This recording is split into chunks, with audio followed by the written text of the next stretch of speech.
Hey everybody, welcome back to my channel. Thanks so much for tuning in. My name is Dana Trupiana and I cover infamous gangsters every week in a true crime-like format. If you're new here, welcome. If you've been here before, I hope you already know how much I love and appreciate every single one of you. And just thank you so much for all your love and support. And I can't thank you guys enough for the raise in followers that I've seen recently. It's amazing. Since I hit 5,000, I'm all the way up to, I think, 6.1 already, and I haven't even put videos out. I can't express how much that means to me, guys, and just know that I love you guys so much, and also that I will be doing another giveaway for 10K, so you can look forward to that. As soon as I hit that 10K, we're doing another giveaway. So I just wanted to say a quick thank you for you guys putting up with my bullshit recently. I've had such a scattered presence lately, and it's legit been like a month since I put a video out, but my follower count keeps going up. So I appreciate you guys sticking in there, and even when I'm not posting, you not unfollowing me. I told you in my last video that I had a surgery coming up, and I had that surgery, and everything went fine. No more damage, no long-term damage, no nothing. But I immediately went into an FET cycle. That's something to do with the IVF that I've been doing. If you've been following my I want a baby process, you know that the last transfer that I did failed. So it's a pretty big deal to start another one. I said I would give it one last chance, and then I would start exploring other avenues like surrogacy or adoption or something. So this is that one last chance. So right now I'm in a frozen embryo transfer month, and that means that at the end of this month, literally the end, like I have an appointment set for the 31st, I'll have a frozen embryo transferred into me, and hopefully it will take and make me pregnant. Since the first transfer didn't work, I have 2 embryos being transferred this time. We're hoping at least one will take. I'm also doing antibiotics and steroids this time, so it's a whole different transfer cycle, and I'm doing the progesterone shots, and that goes on for 12 weeks, which is a freaking nightmare because those needles are gigantic. So let's all cross our fingers and hope for a good outcome. I know that I'm going to be crossing my fingers and toes and everything, and if I do get pregnant, we'll go through the process together. I'll be sharing everything with you guys. So as far as my channel goes, I think I've made a decision. The 3-part video that I did on Anastasia, I really loved doing that. Like, that was probably my favorite video to record. I know that there was so much info on him, and it felt like it was all I was talking about for a long time. But you know what? People like Albert Anastasia, and so do I. So I had so much fun digging into like every single crevice of his life. I just liked it a lot more than I would have researching 3 different gangsters for those 3 weeks. So I've decided that I'm going to continue doing the part 1, part 2, part 3, part 4 episodes. And that's what we have tonight. Part 1 of one of the gangsters that I really loved growing up. I can't wait to get into this with you guys. I'm so excited. So anyways, what else has been going on with my life? Oh, I have my kitchen that's almost done. It's absolutely amazing to see. I don't really want to put up pictures because I want to do a reveal when it's completed, but it's in progress. It's almost done, and I'm so excited. My bathroom is officially mostly completed. The only thing I have left to do in there is to put up some molding, but most of it is done. The shower is done, and oh my God, my shower is heavenly. I absolutely love it. Like, I have never loved a shower the way that I love my shower. It's amazing.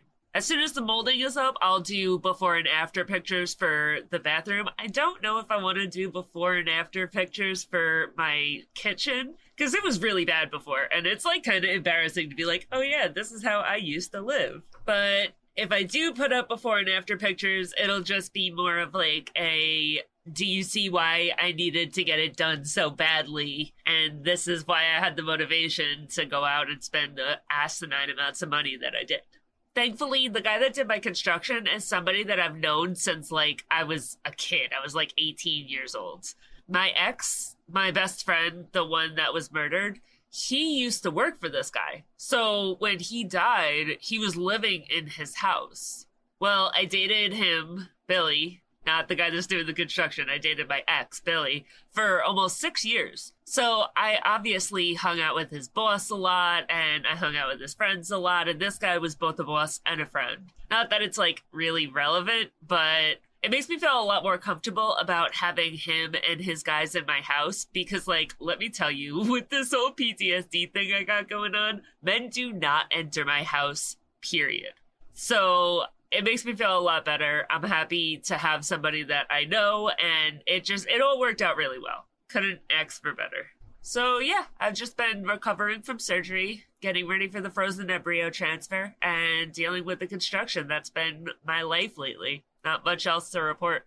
To be perfectly honest, depression has had a pretty serious hold on me. Like, I have not wanted to get out of bed. I have not wanted to do anything.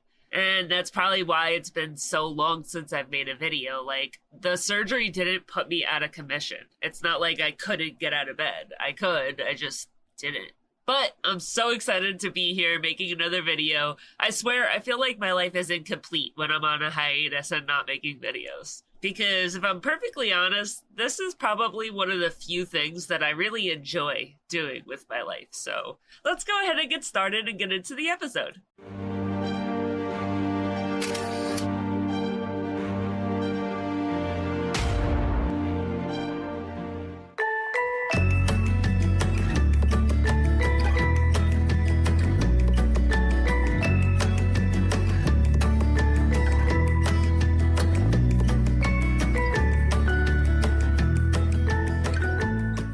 Carmine John Persico Jr. was born in Brooklyn, New York.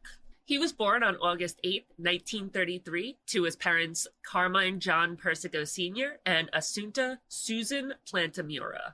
Carmine Persico Sr. and Assunta Plantamura were both Italian immigrants. Carmine Persico Sr. was born in Sulmona, Italy, and he immigrated to the United States in 1911. Assunta Plantamura was born in 1913 in Cassino, Italy, and she came to the United States at a young age. It's not really clarified exactly when, but she was young. That means that Carmine Persico is not Sicilian. Sulmona is dead in the center of Italy. It's closer to Rome than Palermo. And while Cassino is more south than Sulmona, it's closer to Naples and pretty far off still from Sicily. And that is always spoken about in this kind of history. So, I mean, it matters. It matters that he's not Sicilian. Carmine Persico Jr. grew up in New York City in the borough of Brooklyn in Park Slope and Red Hook, which at the time had a pretty large population of Italian and Irish immigrant workers. Carmine's father, Carmine Persico Sr., worked as a legal stenographer for a few different law firms in Manhattan. So, like, picture the people that could type like a million miles a minute. That's legal stenographers or any kind of stenographers. Unlike a lot of other mafiosi that we see on this channel, the Persico boys did not grow up in poverty. Their father's profession let them live really comfortable lives, and they didn't really want or need for anything. They weren't rich, and that's probably why they wanted to go into the mafia so bad, because even the poorest mafia member plays it off like they're rich. So everybody looks at these mafia guys and they're just like so enthralled.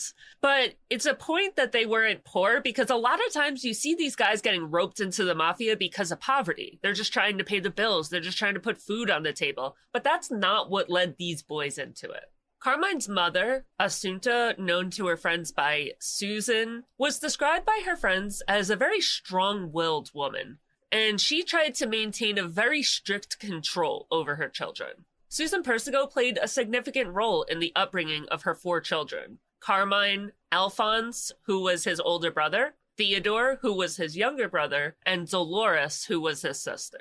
Growing up in the Carroll Gardens and Red Hook sections of Brooklyn, New York, Carmine Persico and his siblings were raised in a household where their mother exerted a tight reign over them. And sometimes when you come from such a strict upbringing, that causes you to go a little crazy. I don't think that's what this was, because we see things going on at such a young age for Carmine that there's no way that they had like these strict rules. So while I think that she had control over the home, I don't think it was to the point that like she actually had control. She just tried to show that she did. She really didn't, though.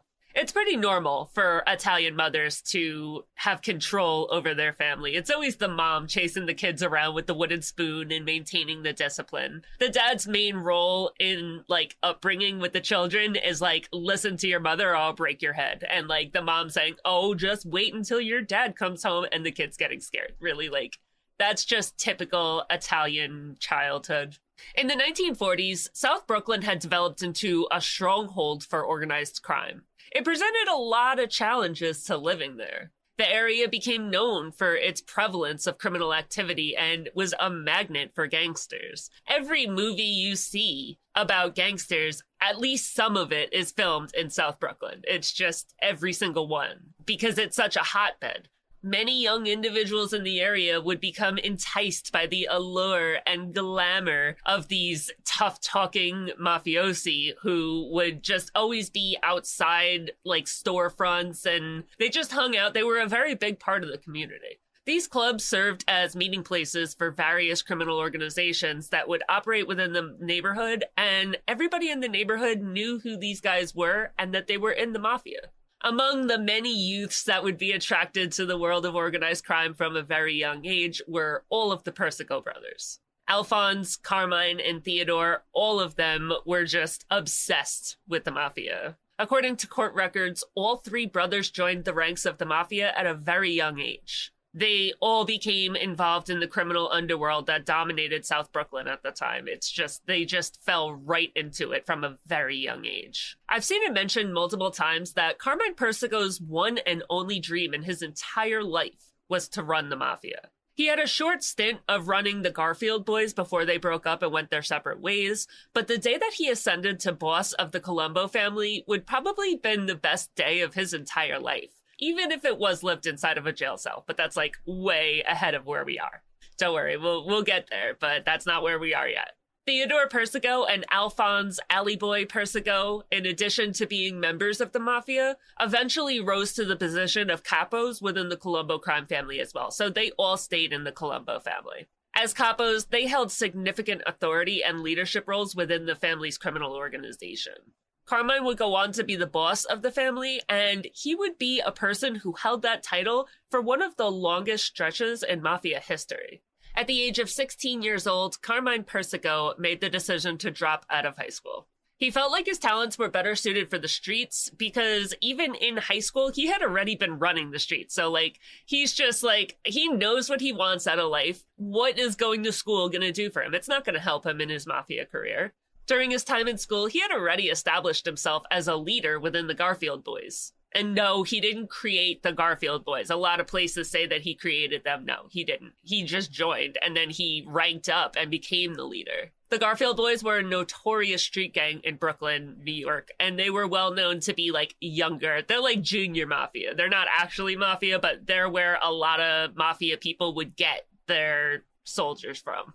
Picture it like ROTC for the army, or like the services. It's the same thing as these little street gangs, and the Garfield Boys was a main one. Persico's involvement with that gang demonstrated his early immersion into a life of crime and street culture. He had some affiliation with the South Brooklyn Boys, which was a gang that was known to be a successor of the Garfield Boys. But to be honest, I think that you'll come to agree with me that Persico doesn't really have much loyalty to any one person or group. So I could totally see him being fully involved with the Garfield Boys and the South Brooklyn Boys. In March of 1951, when Persico was 17 years old, he was arrested in Brooklyn's Prospect Park on charges of fatally beating another kid. That means beating him to death.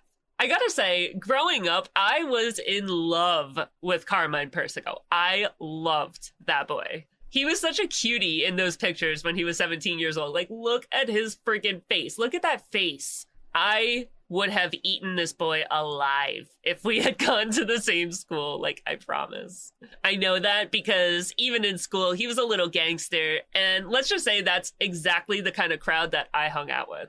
I was a sucker for the bad boys, and like the worse they were, the more I fell in love. I loved those boys who were like in and out of juvie and doing crimes, getting arrested at school. The boy I spent most of my life in love with when I was young, like young, he's done more time inside jail than outside of it, I think. Thank God I kicked the habit of chasing around bad boys when I got older, because like I could not be with a dude that's in jail. Like that's a hell no for me. So Carmine, he's known in high school for like going around and shaking kids down for their lunch money. He is involved in crimes from a very young age, and everybody in school knows that. He has a reputation. He would go around and, like, when other people were committing crimes, he would be a lookout. He would go out and do car robberies, stealing car parts, robbing houses. Like, you know, all the things that, like, these young little New York thugs are known for doing. They all rob houses, they rob cars. It's just, like, a thing that New York boys are known for. He was arrested when he was 17 years old, but the actual murder took place when he was only 15 or 16 years old. It looks like there was two situations that both played out around the same time, so let's go over them both. So first of all, when you research this stuff, or like when you research anything about Carmine Persico, what you're going to find is a very, very generic story of him being arrested when he was 17 years old regarding a gang war between his gang, the Garfield Boys, and another gang, the Tigers. The narrative that I've read everywhere else is that the fight was at Prospect Park in a boathouse, and the fight was like as basic as you could get. It was over a girl. This fight left one teen dead with a bullet hole and one wounded with multiple stab wounds. Now, at first, when I heard the story that I'm about to tell you about, I'm like, okay, this is super weird because the media got it so wrong. Like, it's completely wrong, and it doesn't make any sense because usually the media gets things wrong, but not so wrong that it's not even like a little bit similar. So I'm like, what the hell is going on? How did they get it so wrong? So let's go through this first murder, and then I'll tell you what happened at the end. So Carmine and Alphonse Persico, let's call him Al, as all of his friends do, were coming home from the movies. A car rolls up on them as they're about to walk into their front door, and three kids pop out of the car and shoot Carmine, catching him twice in the leg. So he like catches one bullet to the right leg, one bullet to the left leg. When this is reported, Carmine is reported as a former member of the South Brooklyn Boys, and it's reported that the two dudes in the stolen car were sitting at the house waiting for the Persico Boys to come home. The stolen car was recovered after the dudes who stole it crashed in front of 666 Carroll Street, which I just think is like the funniest thing ever. Because like you crashed in front of 666, get it? 666, devil's number. So the car was stolen from Mary Carozzo, and she lived at 322 Carroll Street. The Persico Boys lived at 637 Carroll Street. So they crashed in front of 666 Carroll Street. They probably grabbed it from Carozzo's house because she lives nearby. At first I was kind of thinking like, oh, maybe they stole it from like their aunt or their grandmother, because it just seemed like they kind of were trying to return the car. But they get this car from 322 Carroll Street. They hit the Persicos at 637 Carroll Street. They speed off, and then they crash in front of 666 Carroll Street. So this all happens on a 1-block radius. So now Carmine comes out, and he's like, I know who came after me. I know who tried to kill me. But police, they disagree with him. They think that it's a member of the South Brooklyn gang because he had left the gang, according to Carmine and Al, because Al, who's 21 years old at the time, told police that he was trying to keep Carmine out of the gangster life, and that he had brought him to the movies because that's where they were coming home from the movies when they were walking into the house. Now, Al turns around to the police and he's like, yeah, he's been in this like organized crime life. He's a kid. He's only like 17 years old at this time. And I'm trying to keep him out of that life. So like I brought him to the movies to distract him and like keep him busy, give him something to do as like a part of this rehabilitation program that I created and I'm carrying out. I'm going to keep this boy off the streets. So now, looking back at it now, more likely that wasn't true. Because, like, Al ended up as a capo in the Colombo family. So he probably wasn't trying to like steer him in a better direction, but like, who knows? Who knows what was going on? Maybe Al was trying to keep him out of it. And then like, he was like, oh, my brother's in this. I have to go in it. Who knows what the hell happened? So because Al tells police this, now police are convinced that it's the South Brooklyn boys who are trying to send a message of like, you can't walk away from the gang, because Al tells police, hey, I'm getting him out of the South Brooklyn boys. I've been doing this to keep him out of it. And now police are like, oh, it must be the South Brooklyn boys attacking Carmine to tell him you can't get out of this life. The police only know that Persico was in the South Brooklyn boys because they had rounded him up with about 50 other young kids the prior year in regards to a different murder. So they knew his association through that. Like, his name came up and they were like, Carmine Persico, we know that name. So now this is all reported in the paper in January of 1951. So a month goes by, Carmine's back on his feet, he's recovering from the 2 bullet wounds to his legs, and him, Al, and a man named Steve Bove and 2 other men leave the bar together. They all get into one of those 2 men's car. His name is Anthony Grillo. Grillo is a horse jockey who was at the bar, and he ended up being like, oh, hey, I have a car. I'll drive you guys. And all of the guys pile into Grillo's car. From what I'm seeing, it doesn't look like Grillo was a gangster. I think this was like a wrong place, wrong time kind of thing, because this boy gets wrapped up in way more than he can handle. I don't know what made him say like, oh, hey, we'll take my car. I don't know. So they all leave the bar together along with 2 other men. So we've got 5 men. Al and Carmine Persico, Stephen Bove, Anthony Grillo, and another guy named John Tranquillino. John Tranquillino is just kind of like there. There's really no consequence of him being there, but that's the 5th person in the car. We're not going to talk about him again. So shortly after they left, police receive an anonymous 911 call saying they got him at the south side of Carroll Street near Nevins. Go pick him up. You'll find him there. When police show up to the location that the anonymous caller sent them to, they found the body of Stephen Bove face down in the gutter. He had been shot 5 times in the head and neck. They report that it appeared that he was shot elsewhere and that his body had been dumped at this location afterwards. Because, like, when you get shot somewhere, there's blood and there just wasn't what you would expect to see from a crime scene. It's clear that this crime happened somewhere else and then the body was dumped there. Stephen Bove, a dock worker, was a convict with 3 prior arrests, one of them being for felonious assault. And let me tell you something, for assault to turn felonious is freaking wild. You have to do a lot to get assault to turn felonious. You don't just beat someone up and get felonious assault. You have to beat them like within an inch of their life. It's absolutely crazy. You see charges all the time of like assault in the 1st degree, assault in the 2nd degree, but you don't see felonious assault very often. So now they've got a dead body. They know it's Stephen Bove. So they're doing this whole research and they're trying to figure out who killed this guy. And they come to find out that he had been at the bar and had left in the car with Carmine and Al in Grillo's car.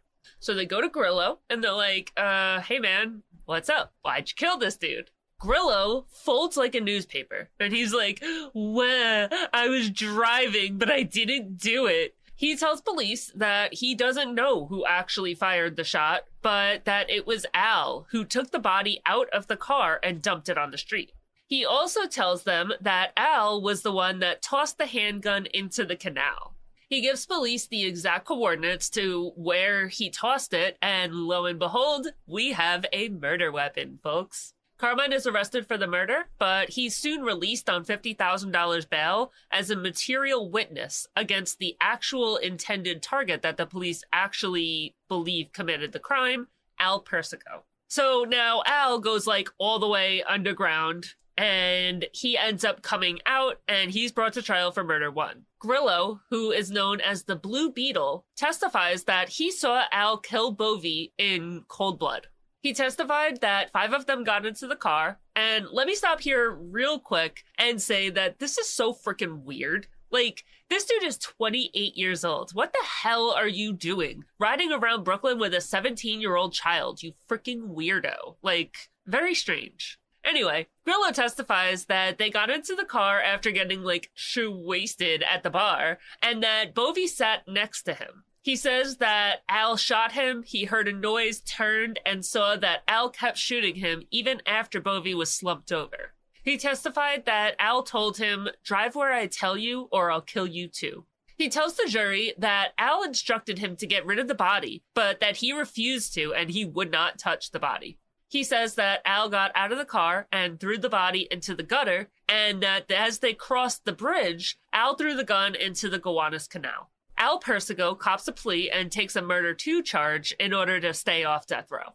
Now, Al had gone on the run for a year. He was nowhere to be found. So this trial is a year after the crime. The only reason that Al came back was because they were holding Carmine on a witness bail, and he was being held in jail for something he didn't do, for $50,000 bail. No one was going to put a $50,000 bail up for this kid. So they're holding him in jail pretty much to get Al to come out. So now this is a year later. Al goes to court. He is sentenced. It's this big trial. And then like halfway through the trial, he just cops out. And everyone's like, wait, we had this big trial going on. What the hell? But he cops out and he receives a sentence of 20 years to life in prison due to the plea that he copped. He asked to delay sentencing by a month because his wife was due to give birth at that time. And it was within the month, which is just like the saddest thing I've ever heard in my life. Like that's, oh, it's so sad.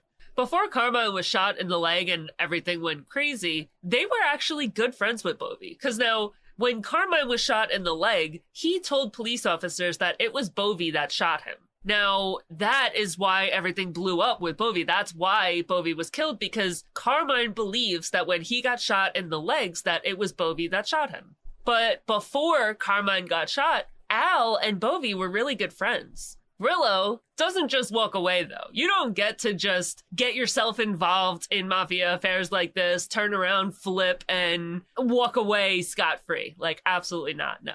He lost his license to be a horse jockey, so now he can't work. He eventually ends up leaving New York, and he relocates to California. I would assume it probably had more to do with the fact that Persico wants him dead for testifying against him than the fact that he can't be a horse jockey. And he does go on to have another career in horse jockeying in California. So I think he just needed to get out of New York. Grillo went on to live a perfectly fine life in California. In 1968, 17 years after he left, he returned to Brooklyn to visit his brother Frank. I guess he thought 17 years was long enough and that everybody would have forgotten that he squealed like a little bitch and that he stood up in court against Al and that Al was still sitting in prison for his testimony. He was wrong. He was found on the floor of the Oceanside Boys Club with 4 bullet holes in him. Why he thought it was a good idea to not only return to Brooklyn, but to go to a social club is beyond my level of understanding. I don't get it. But he definitely paid the price. So I read this whole situation and I'm like, okay, they got everything completely wrong. That's so weird because it's not even a little similar to the truth. Why does every single media outlet portray it that there was a fight at a park and a tiger? Blah, blah, blah. I don't understand. I don't get it. And then I figured it out. The problem is that nobody at all in the media or otherwise reports on this situation at all. This is not the situation that everybody's talking about. Even though Carmine is 17 years old, even though he spent like a year in jail waiting for Al to come back, nobody talks about this when they're talking about Carmine Persico. Less than a year prior, Carmine had been picked up with around 50 other young kids in connection with the slaying of James Fortunato. And that is what the media is talking about when they're talking about the fight at the park. I just thought it was wild and absolutely impossible that Carmine Persico could have spent a year in jail and every media outlet that speaks about him just completely dismisses that and doesn't talk about that situation at all whatsoever. So my brain was trying to put it together like, well, this doesn't make any sense. That's why they just pretend that this didn't happen because it wasn't his crime. It was Al's crime. Even though he's the one that caught the bullets, a lot of people don't even report that he was shot in the legs. Like, it's freaking weird. So Fortunato was killed in Prospect Park on May 12th, 1950 at 18 years old. He was a member of the Tigers, another street gang in the area. Fortunato was actually a protege of Joe Persico, which is another thing that people don't really mention when they talk about this situation. They just kind of like, oh yeah, there was a fight. It was at a park. One person died. One person got stabbed. And it was over a girl. That's all you'll find out if you don't like dig as deep as humanly possible. So what actually happened is two 16-year-old boys, Anthony Scarpati and Dominic Labua, were held without bail in connection to the murder of Fortunato. They were both in the South Brooklyn Boys. Labua was held in connection with the stabbing of Alfred Vento, who was 17 years old, and this happened in the same gang fight. So James Fortunato was killed, and Alfred Vento, 17 years old, he was stabbed multiple times, but he did live. Vento was stabbed in the stomach multiple times, but he was fine. Vento and Fortunato were both in the Tigers. 6 other teenagers were held, but they were released. Carmine Persico, of course, was one of those 6. The recounting of the crime says that it was a Friday night, and the battle waged between the Tigers and the South Brooklyns, formerly called the Garfields. And the fight was a fist fight that grew and got out of control because Labua, a South Brooklyn boy, had called on a girl that lived in Tiger territory. So Labua falls in love with this girl. He goes to her house. He asks if she can hang out. But this girl just so happens to live in the Tiger territory. Tigers got really mad that somebody from the South Brooklyn Boys had gone over into their territory. Each group brings like 15 people, and it turns into a free-for-all, and somebody pulls out a gun, shoots Fortunato, and everything devolves, leaving one person dead and one person wounded, and both the people that were hurt were Tigers. Oddly enough, there was a very similar disposal method of the gun, a .32 caliber revolver, as the future murder of Bove. The gun was thrown into the Gowanus Canal, but this one wasn't ever found. Now, when you're reading broad media about Carmine Persico and you hear that he was arrested at 17 years old in connection with a murder, this is the one that you're going to hear about. Not the one where he was shot twice in the legs and then he was in a car with his older brother and his older brother offed someone. No, it's this one. That's pretty crazy that the murder of Bove is like thrown to the wind and nobody even knows about it. Nobody cares about it. Even this murder, I had to search through the depths of hell to find out who was actually killed. Because on a surface search, all you'll find is that there was another teenager that was killed. You won't find out who it actually was that died. Search hard enough, and you'll find out that it was a member of the rival Tigers gang. But you do not stumble on names or facts or anything very often when you're researching this shit. You have to literally go out of your way and spend forever digging through the internet to find this stuff. At the age of 16 years old, Carmine Persico had already made his bones in the mafia, which is pretty impressive considering that some of the mafia rats that you all know and for some reason you love, they never once made their bones. So this little 16-year-old kid has a lot over those Bible-thumping losers. Because of this altercation, a lot of people make the argument that the West Side Story was written about Carmine Persico. West Side Story came out in 1957, and this arrest happened in 1951, so it's possible. After word of this murder, which had been committed during a gang fight by a kid who had been known to be like a tough little thug forever, Frankie Schatz Abbatemarco heard about it, and he set his sights on Persico. Frankie Schatz was determined to make him a member of his crew. His crew was just a bunch of button guys that officially were operating under the Profaci family, which would later come to be known as the Colombo family. According to Mr. McDonald, who was a former prosecutor, he said that Carmine Persico was only a teenager and small in size, but people took notice of him and they started to fear him even at a young age. By the time he had turned 20 years old, he had been arrested and exonerated on 2 separate murders. We just went through both. He had a ruthless reputation, and everybody in Brooklyn knew this little street thug. And they knew him as someone that would cut your throat without thinking twice about it. During the early 1950s, Persico was recruited into the Profaci family, which later came to be known as the Colombo crime family. Frankie Schatz Abbatemarco, a longtime capo in the Profaci family, is mentioned as the person who recruited Persico. Initially, Persico engaged in activities like bookkeeping, bookmaking, taking illegal bets, loan sharking. These are like the common illicit activities that are associated with organized crime, and that's what he's like doing. Over time, Persico expanded his criminal endeavors to include burglaries, hijackings, like stealing goods, stealing vehicles. He upped the ante over time. During the time he was working under Frankie Shots Abbatemarco, he was arrested 12 times, but he would only spend a few days in jail. This could imply either a lack of evidence against him or a capacity to evade arrest through legal means or through influence. A lot of mafia guys get away with what they get away with because everybody knows that they'll kill you if you don't shut your mouth. Would have been smart for the Blue Beetle to listen to that information, huh?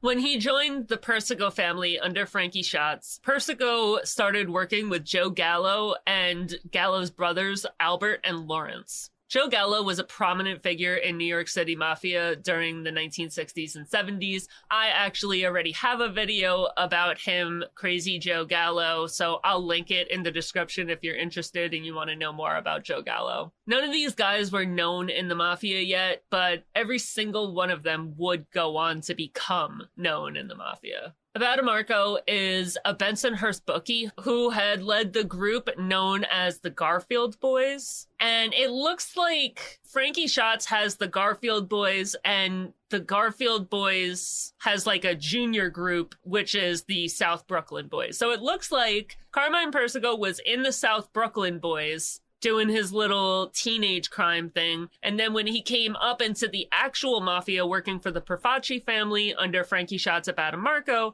he went into the Garfield Boys. Now, it looks like all the Gallo brothers were also in the Garfield Boys. And the Garfield Boys were freaking savages. These guys are known as one of the toughest gangs in the area. And if you think about it, it's not really all that surprising considering all the Gallo brothers and Persico are in this gang. So like, think about the crazy shit that these guys are probably doing, knowing each and every individual one of them is a freaking psychopathic savage on their own. The Garfield Boys specialized in truck cargo hijackings, loan sharking, illicit sports and numbers betting, and burglary. They just loved their burglary. Police intelligence assessments state that Carmine Persico moved quickly as a dependable, experienced member of the Garfield group, and he definitely built his reputation up during this time. The crew had an apartment on President Street in Brooklyn, which they called the dormitory, which is where they congregated. At this apartment, Gallo kept Cleo, his pet lion, in the basement.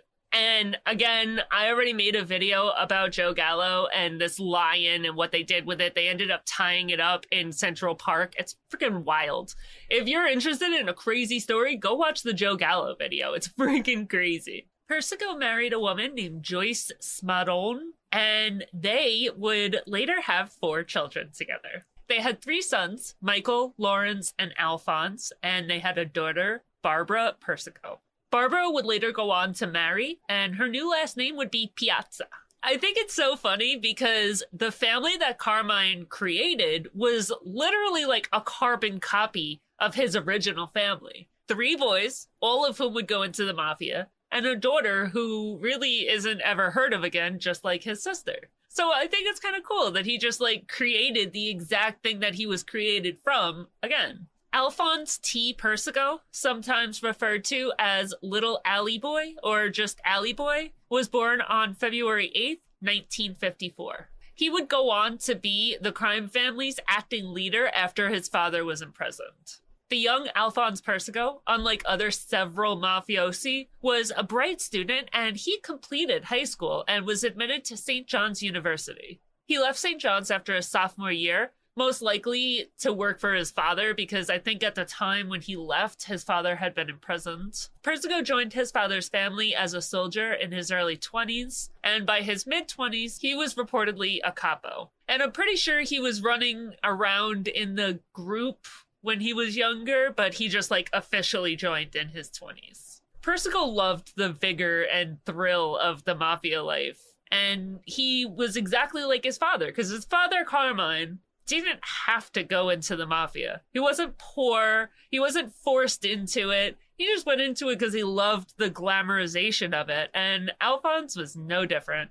Alphonse was detained in 1983 on suspicion of possessing heroin, but the charges were later dropped. Michael Persico is the second son of Carmine Persico, and according to research, he was involved in a loan sharking deal, but we can't fully say if he was like involved in the mafia, but it seems like, just like his brother, he found joy in being involved in the mafia. Now, I'm gonna go a little bit into the family, just because I'm interested, and I do want to do like a follow-up video on one of the people I'm about to talk about. I'll tell you who in a minute, but I just want to kind of go through it. This is like kind of separate from the Carmine Persico video because I'm interested in the next generation. So let's go through it real quick before we move on. So his son, Alley Boy, was sentenced to life in prison, and there's a murder regarding the death of Michael Devine in 1992 after a hitman named Frank Spiracco had ratted him out and said, hey, Alley Boy is the one that killed Devine. Devine, the man that Alley Boy is accused of killing, was found shot to death in a car. Alley Boy reputedly killed him because Devine was dating Persico's wife, Teresa, during a separation. I don't think he got charged with this crime. I think that he got away with this murder. I don't see anywhere that he went to trial or anything.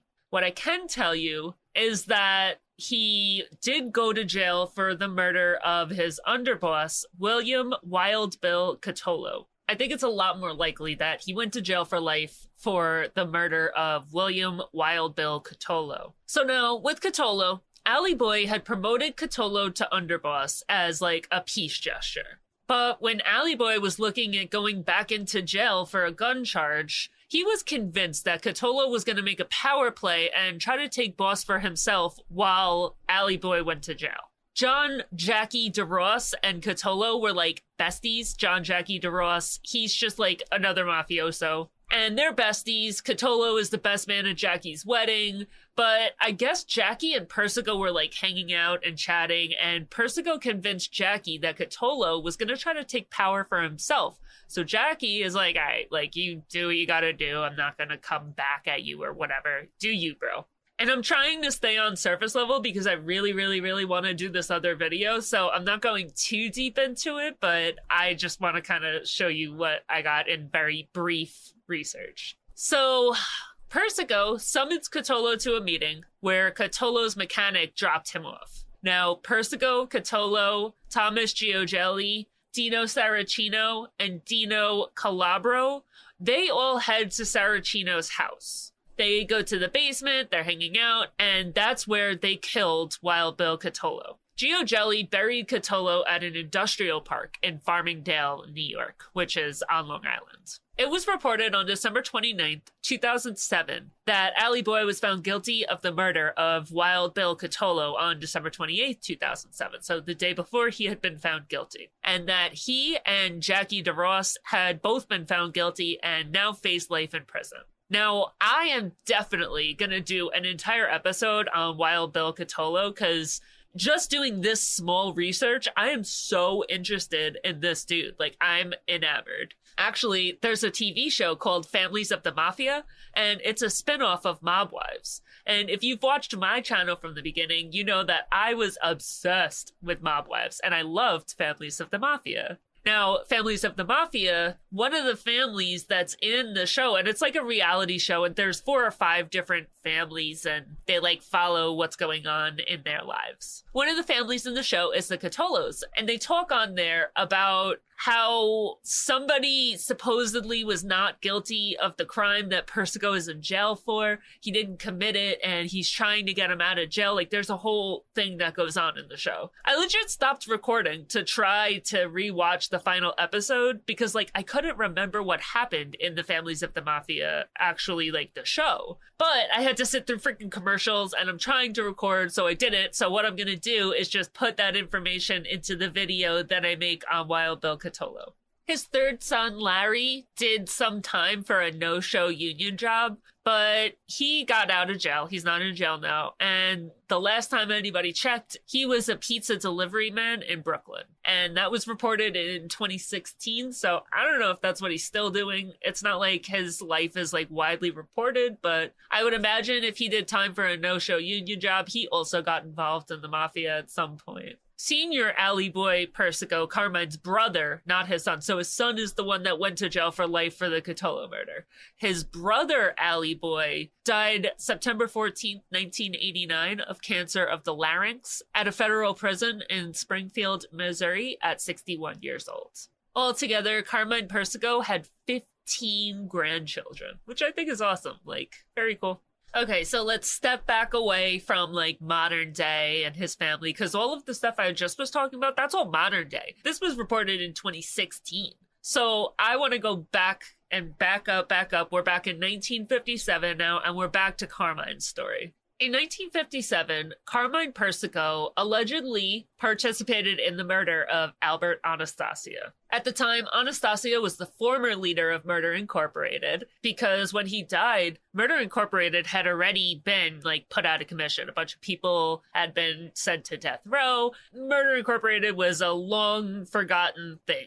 I did a 3-part episode on Albert Anastasia, so if you're interested in him and what led up to his murder, go watch that. I'll link the part 1, and then there's links in each of those descriptions for part 2 and part 3. The murder of Albert Anastasia took place on October 25th, 1957 at the Park Sheraton Hotel, now known as the Park Central Hotel, in Midtown Manhattan. Albert Anastasia was at a barber shop located inside the hotel. He was receiving a shave and a haircut when 2 masked gunmen burst in through the shop. They opened fire on Anastasia, killing him instantly. The murder of Albert Anastasia was probably one of the most important events in the history of the American Mafia. It marked a power shift within the organized crime world, as the Genovese family, led by Vito Genovese, sought to take control of Anastasia's operations. The killing of Anastasia cleared the way for Genovese to become the dominant force in the New York Mafia, and it also led the way for him to put his little bestie, Carlo Gambino, in control of that family. Again, if you have any interest in all of this, I'm not going back through it. I just did a 3-part on Albert Anastasia.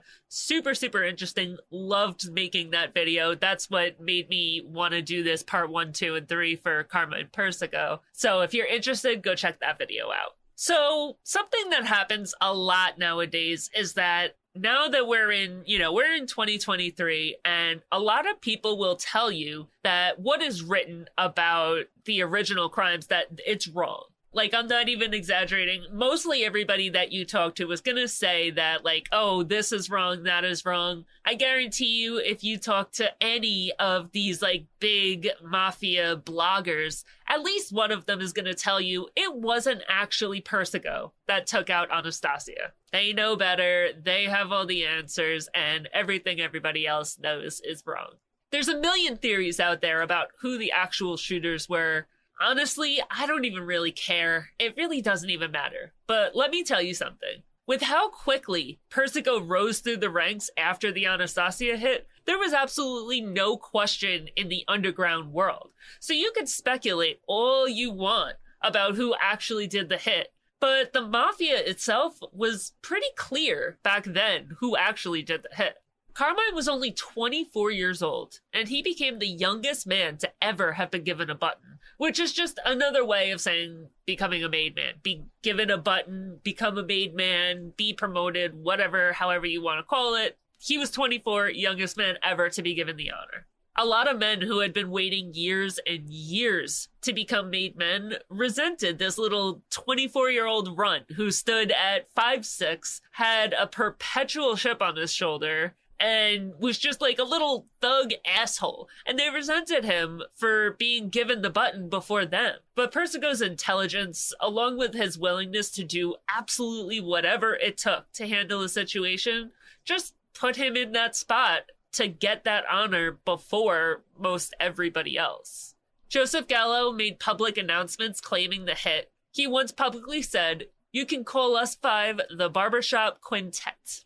Obviously, that's referencing the Anastasia hit. It happened in a barber shop. When he made that comment, actually, he left out Persico. He told Sidney Slater, a crime associate and another informer, though not a member of the mafia himself, he just ratted as an outsider's POV, if that makes any sense.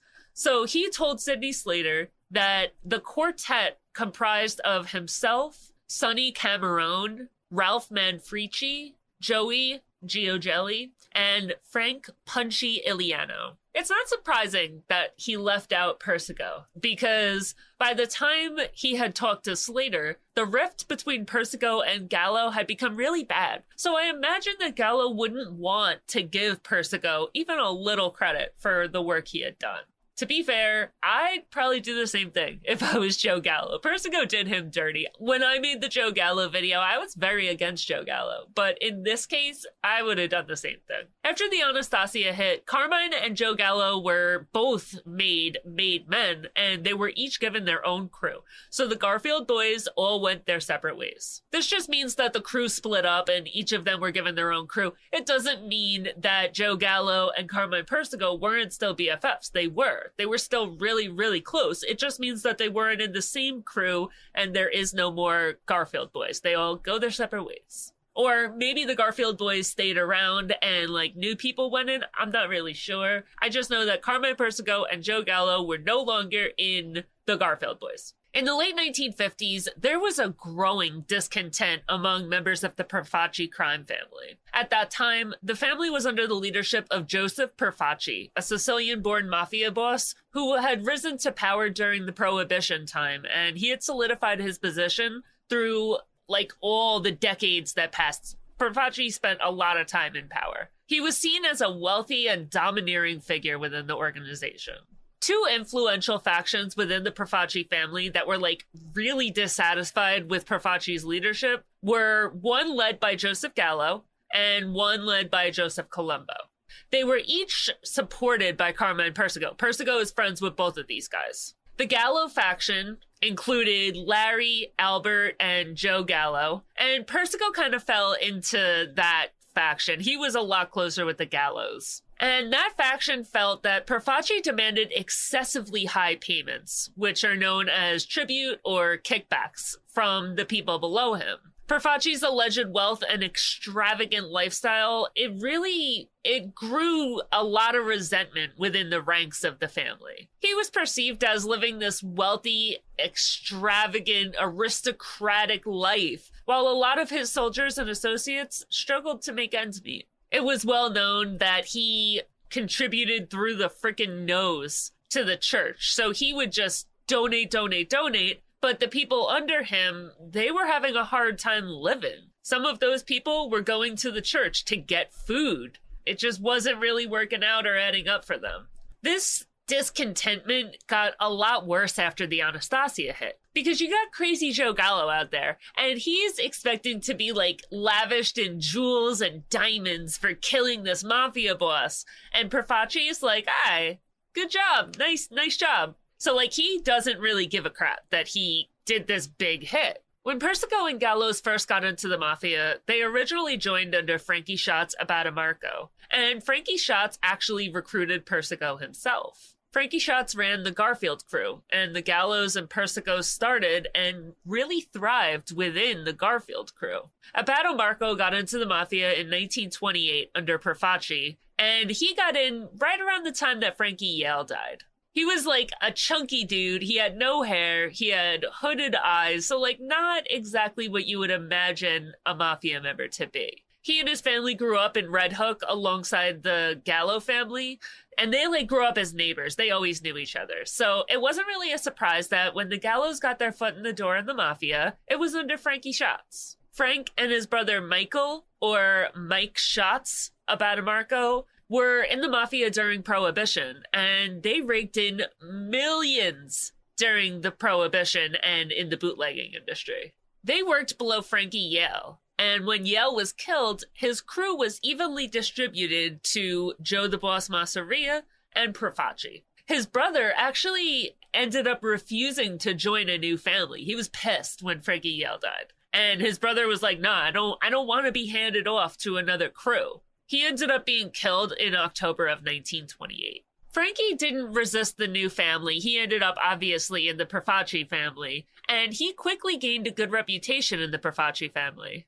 His ability to earn money as an illegal gambler made him skyrocket in the ranks. The reason I said in the beginning of the episode that it's a big deal if you're Sicilian is that Joe the Boss Masseria, one of the big things with Joe the Boss was he was Sicilian and he did not want to work with anybody that wasn't Sicilian. So when I said it kind of matters that Persico isn't Sicilian, it doesn't surprise me that he ended up going in the Perfacci family and below Abbatemarco because this is a non-Sicilian faction.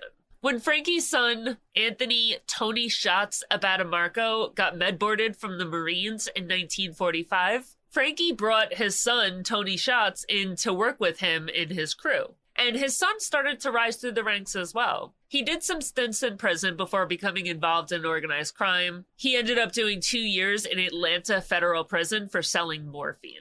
All of his arrests that took place after getting involved in the mafia would lead to acquittals until 1952.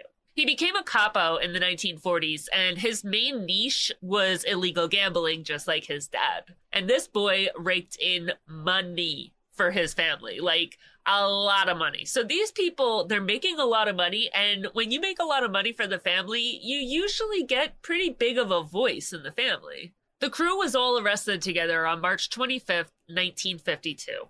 Frankie Shots Abbatemarco, his son Tony Shots, Joe and Larry Gallo, and Carmine Persico, who was 18 years old at the time, were all arrested for racketeering. At the time, the Special Racket Squad reported that this little gang of 5 people was earning about $2.5 million a year, which is $7,000 a day for my numbers people, from the numbers racket, a lottery that they were running.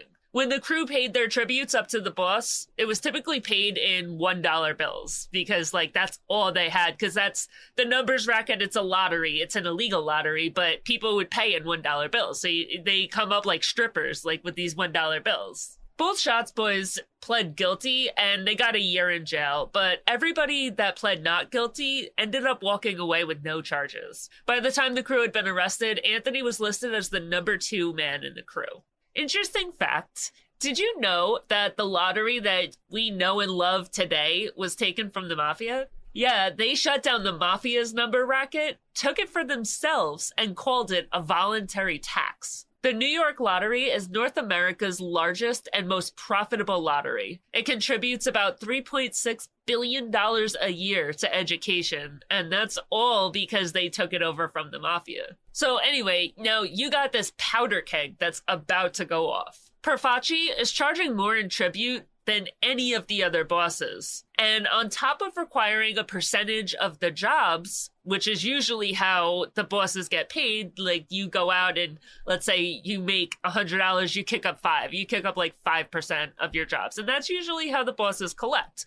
But on top of requiring that percentage, Perfacci is requiring a $25 monthly fee from every single member of the family, regardless of how bad they're doing. The soldiers on the streets are really, really hurting, and Frankie Shots has a pretty solid team around him. It's solid enough that he feels comfortable making a move that everybody in the family wants to make, but doesn't because they're scared. He stops paying tribute to Perfacci. He turns around to Perfacci and he's like, yeah, listen, like, I don't make enough money. I have nothing to give you, so I'm not paying you anymore. And this wasn't even fully a lie. Frankie had some bad luck lately, as a lot of his business locations had been subject to law enforcement raids, and he is at this point hemorrhaging money because this is around the time that they are stepping in and taking away all the illegal lotteries so that they could take it for themselves. Now, Frankie is performing this little strike, but he's not the original. He's not the one that started it. Honestly, he's kind of doing it as like a hanger-on. It was Crazy Joe Gallo that initially started it. He started denying tribute altogether. And Frankie saw him doing that, and he's like, yeah, bro, like, I'm gonna support you. I got your back 100% of the way. I got you. So, like, he's having money issues. He can't afford to pay the tribute. And instead of being like, yeah, I'm not gonna pay on my own, he's like, oh, Gallo's not paying? You're my friend. I got your back. I'm gonna do the same. So Gallo had been denying payment for a lot longer than Frankie had at this point. It's always dangerous not to pay tribute up to the boss. It always is. The boss always gets paid. But usually, this isn't kill situation. This is a have meetings, figure out what can be done, get taxed, that kind of stuff. It's not a people die kind of situation. People don't get killed for stupid little squabbles about tribute. The Gallo brothers all urged Frankie to stand strong and not make any payments because they weren't, and they wanted another person to be there with them. They're not paying either. The entire crew had gone on strike, and nobody had been making payments since the beginning of 1959. Why Frankie Schatz was the one that was singled out, I'm not sure. I guess he was like the one that was most easily sacrificed, maybe the least well-known around town. I really don't know why it was him. He wasn't the first one to do it. He wasn't the one that was making the most money. I don't know why it was him, but it was him. On November 4th, 1959, Frankie Schatz went to a saloon called the Cardiello's Tavern, a local tavern that had been owned and operated by his cousins, which is now operated as the Gowanus Gardens. Which, P.S., that place looks super cute.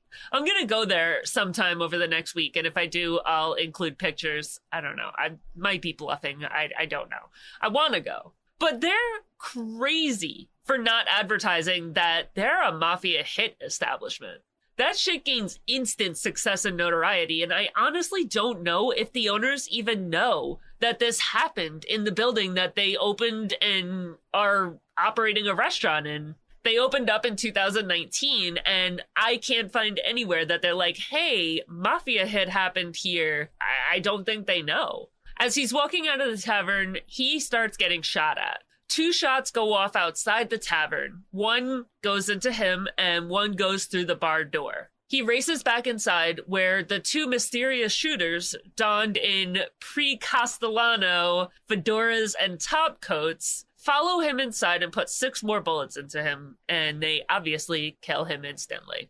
I say pre-Castellano because this is exactly what they did with Castellano. They did the whole dressing up thing. This happened first, so it's pre-Castellano, but very Castellano vibes. At the time that he was killed, Frankie Schatz debt to Perfaci was around $50,000. The hit order for Frankie Schatz and Tony Schatz Abbatemarco was handed to Joe Gallo, and supposedly Joe Gallo refused it. While it sent a message to Perfaci that the hit was refused, Gallo said that he couldn't do it because he was blood brothers with Frankie's son, Anthony. They have been accused of actually doing the hit. A lot of people think that it was the Gallos that did the hit on Frankie Schatz. But it's a lot more widely believed that it was actually Persico who accepted and executed the hit. After killing Frankie Schatz, Perfaci hits up the crew and he's like, yo, I still want Tony Schatz. Like, they only managed to get Frankie. He still wants Tony. Tony Schatz, knowing that his dad just died and he's next, goes way the fuck underground and nobody can find him. Nobody has any idea where he is. But while he's underground, he vows to get revenge on those who killed his father and are now after him.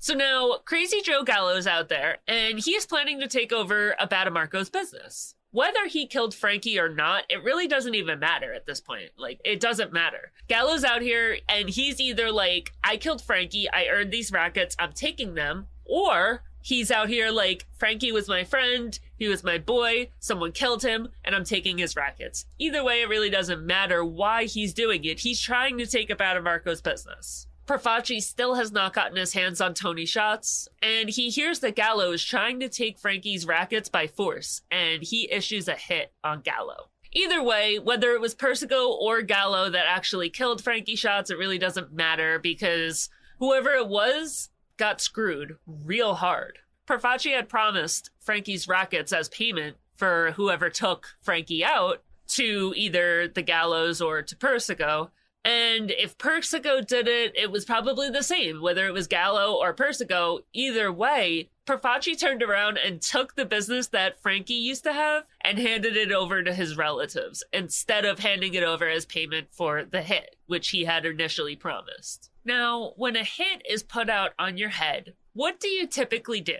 Typically, people, they'll go underground, they'll keep quiet, not really try to fuck with anyone. What does Crazy Joe Gallo decide to do? He goes and abducts one of Profaci's brothers. This may be the thing that Joe Gallo is most well known for. On February 27th, 1961, Joe Gallo and his brothers kidnapped 4 of the top men in the Profaci family. Underboss Joseph Maglioccio, Frank Profaci, Joe Profaci's brother, Salvatore Musacchia, a capo, and John Scamone, a soldier. Joe Profaci and Johnny Bath Beach Otto were both supposed to be a part of the group that ended up getting kidnapped. But Otto fled to Florida to evade the kidnapping, and Profaci entered into a hospital under an assumed name and had surgery in order to evade capture. Larry and Albert Gallo sent Joe to California so that they could handle the hostage situation, because Joe is crazy.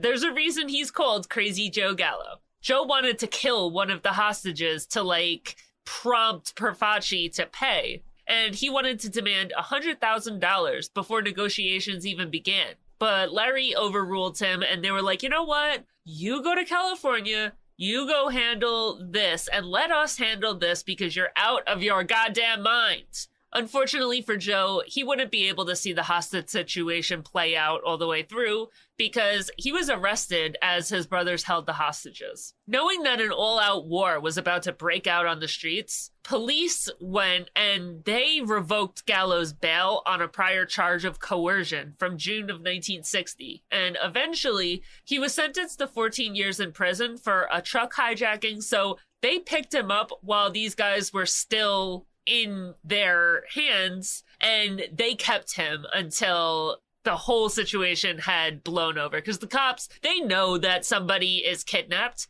They know all this stuff is going down, and they don't want to see a war go down. So they picked up Joe. They're like, hey, you have this prior charge of coercion. He is out on bail. They're like, we're taking your bail away. We're getting you off the streets. And then he stayed in jail for the coercion charge until he went on trial for the truck hijacking. And then he got 14 years on that. So he was picked up while these guys were still kidnapped, and he did not see the light of day until 15 years later. The coercion charge was pertaining to Rocco Sapino, a Brooklyn tavern owner, and Gallo had threatened him because Gallo wanted to install jukeboxes from his company, and he pretty much threatened Rocco and was like, hey, if you don't put my jukebox in your tavern, I'm going to take all the people from the paper union and I'm going to make them picket outside of your establishment, and pretty much we're shutting your restaurant down if you don't put this illegal jukebox in your tavern. So he went and squealed, and now there's a coercion charge on Gallo. Now, with Crazy Joe out of the way, the remaining Gallo brothers were easily able to make peace, and they were able to bring the hostage situation to a close, and everybody walked away. Nobody died.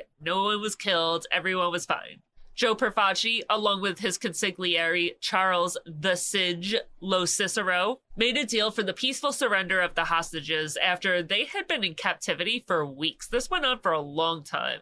During negotiations to hand over the hostages, Profaci agreed to keep the peace as long as everybody was kept safe. So he's like, all right, if you keep everybody safe and you don't kill anyone, even after this is over, I'm not going to come after you. I agree to, once this is over, everybody can, just go back to business as usual. No hard feelings, nothing. But we all know Profaci, and he is not about to take this laying down. Profaci's not a good boss. He is not somebody that holds up his end of the bargain. If he says something, it really doesn't mean anything. There's no word is bond with Profaci. He sucks. On August 20th, 1961, Profaci ordered the murder of Larry Gallo and Joseph Joe Jelly Gio Jelly, another member of Gallo's crew. Joe Jelly was what they called a roly-poly, a short and fat man who got the nickname Jelly not only from his last name, but from, like, the jiggly way his belly flopped. He was a little fatty. 𝐃𝐿 Jelly was a member of the Garfield Boys, and he came up with the whole crew. Everybody was really, really close with him. When the crews split and the Gallos and Persicos got their buttons and went their separate ways, 𝐃𝐿 Jelly went with the Gallos and became a member of Joe's crew. Sally D, a former Marine that had served with 𝐃𝐿 Jelly in the past and current owner-operator of a fruit stand on Avenue U, invited 𝐃𝐿 Jelly to come deep-sea fishing with him for the day. Now, Jelly is, like, all about it. Who wouldn't be down for a day on the boat with the boys? He's down. Outside of serving together, they regularly played craps together. Sally was in the life, so there's really nothing to be concerned about, and there's no threats out there. Perfaci had said that he was keeping the peace. Nobody thinks they're in danger. So yeah, he's all about deep sea fishing. They had a 32-foot boat, which they took out on Sheep's Head Bay. And when they got out of sight of the pier, everybody on board ganged up and killed 𝐃𝐿 Jelly. They cut off his arms and legs, put everything in a barrel, threw it overboard into the bay, and nobody ever saw or heard from 𝐃𝐿 Jelly again. In another scene from The Godfather, on August 25th, 1961, a drive-by was performed. And this one didn't kill anyone, didn't even try to hurt anybody, but it got a message across. A package was thrown at a family restaurant of the Gallos. It was called Jackie's. And the package contained Jelly's clothing and a newspaper. The newspaper was wrapped around a dead fish, and it was clear what the message was. Joe Jelly now sleeps with the fishes. Carmine Persico, who had killed Anastasia with Joe Gallo and got into the mafia in a gang with the Gallo brothers, attempted to strangle Larry to death. He and Salvatore Sally D'Ambrosio invited Larry to come hang out with them and have a drink with them at the Sahara Club in East Flatbush, New York. A random NYPD officer is walking down the street, and he sees that the door for the bar is open. And it's a Sunday morning. It's early, and the cop's like, well, that's weird. Why the hell is this door open?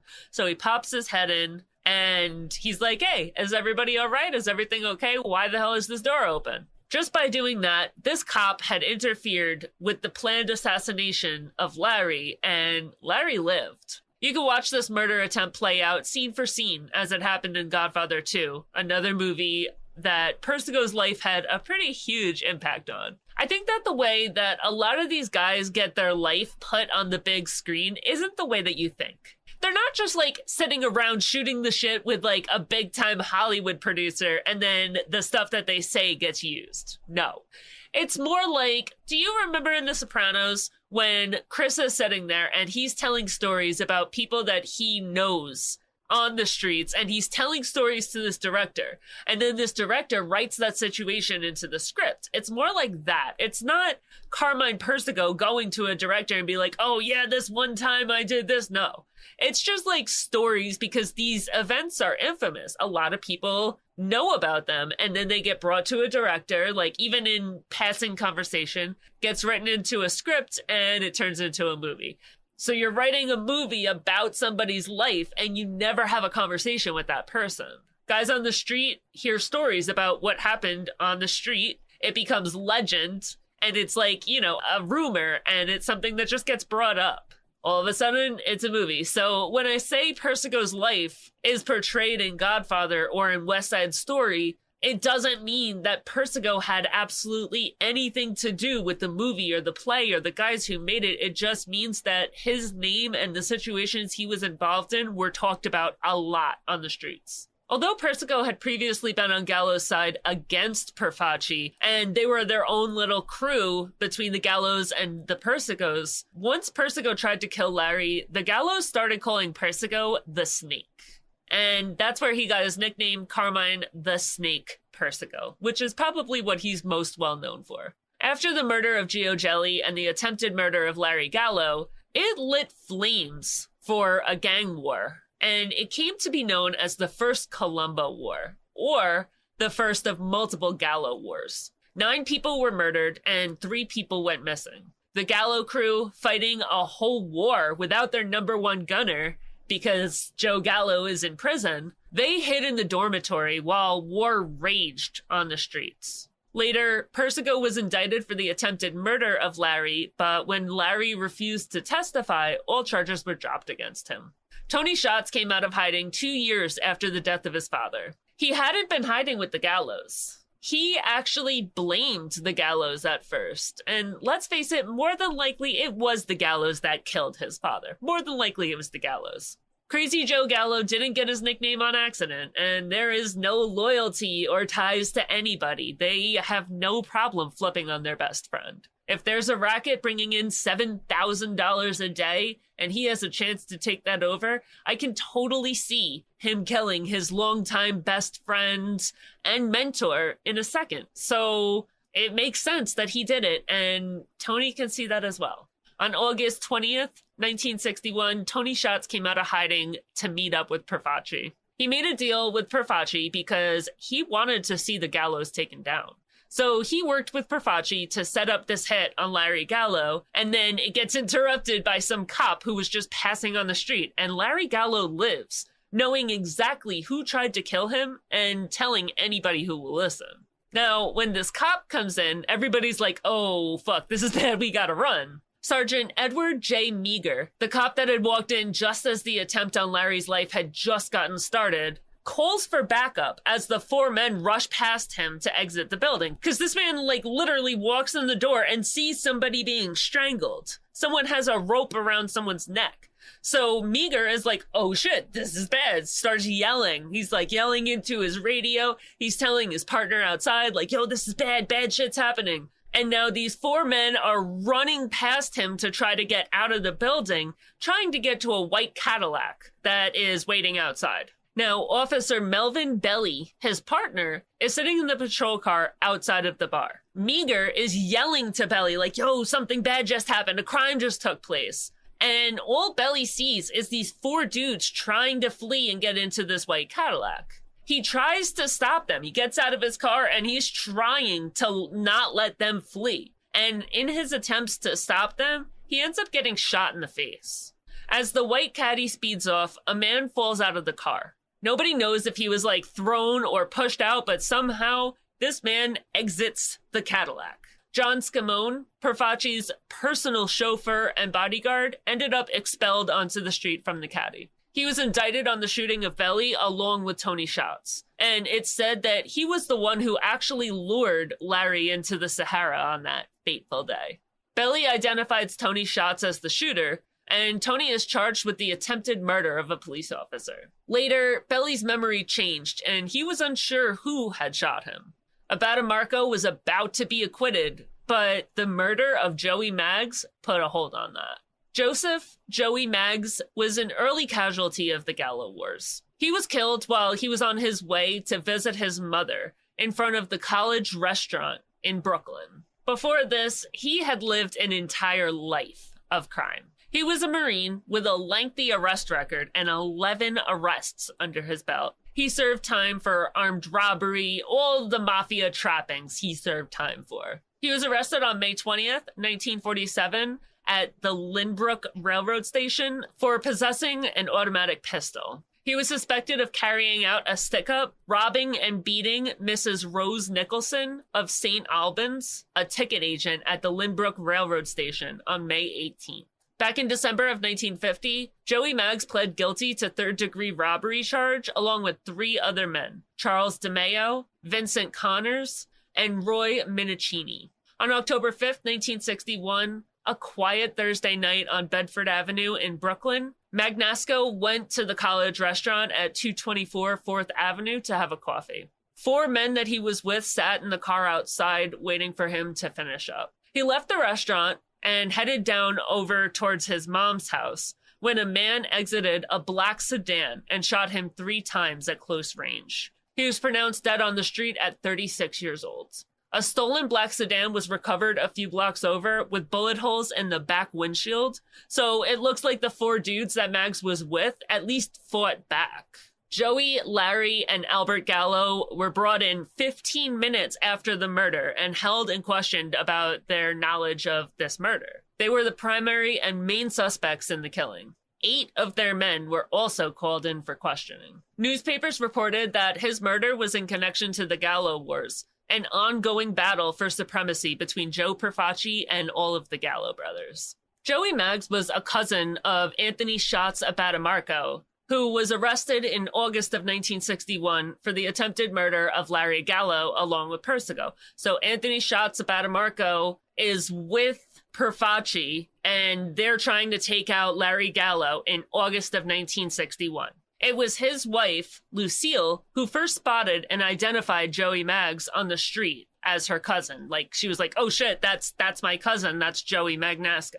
Who knows what the hell happened between the incident on August 20th and this incident in October? But whatever the hell happened, it ended up with Tony Shots flipping over and getting behind the Gallo crew. On August 20th, 1961, he's arrested for shooting a cop in the face while fleeing the scene of the attempted murder of Larry Gallo. On August 4th, 1961, he's arrested at the Direct Vending Corporation location, a headquarters that the Gallos used for their clubhouse at 51 President Street. Larry and Joe Gallo were arrested with him, along with 9 other men, 15 minutes after Joseph 𝐕𝐈𝐃𝐿𝐼 Magnasco, Anthony Shots' cousin, was murdered.